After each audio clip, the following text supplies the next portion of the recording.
টলিউডের জনপ্রিয় অভিনেত্রী রুক্মিণী মৈত্র যেন নিজের জীবনের এক অদ্ভুত মিল খুঁজে পেয়েছেন অস্কার ওয়াইল্ডের বিখ্যাত রূপকথা দ্য সেলফিশ জায়ান্ট বা স্বার্থপর রাক্ষসের গল্পের সঙ্গে। এই কালজয়ী গল্পটি শোনেননি এমন মানুষ খুঁজে পাওয়া ভার। বিশাল প্রাসাদের দেয়ালে নিজেকে বন্দি করে রাখার সেই দানবটি একসময় শিশুদের ভালোবাসতে শেখে প্রকৃতিকে। ঠিক তেমনি এবার সেই স্বার্থপর রাক্ষসের মানসিকতা ও পরিবর্তনের গল্পের মাঝেই নিজের জীবনের এক অদ্ভুত ছায়া দেখতে পেয়েছেন রুক্মিণী।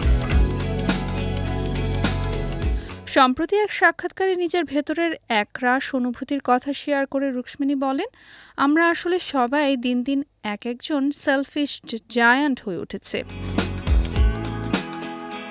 শৈশবের স্মৃতি রোমন্থন করে টলিউডের এই জনপ্রিয় অভিনেত্রী জানান, ছোটবেলায় যখন তিনি গল্পটি পড়েছিলেন তখন সেখানে একটি লাইন তার মনে গভীরভাবে দাগ কেটেছিল।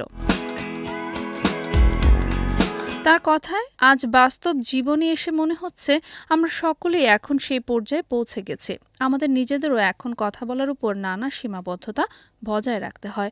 এখন একটা সময় পর আমরা সবাই একজন স্বার্থপর রাক্ষসেই পরিণত হয়ে গেছি।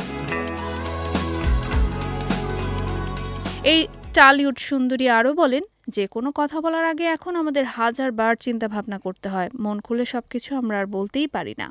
সমাজ ও মানুষের এই মানসিক পরিবর্তন নিয়ে রুক্মিণীর এমন অকপট উপলব্ধি এখন সামাজিক যোগাযোগ মাধ্যমে বেশ সাড়া ফেলেছে।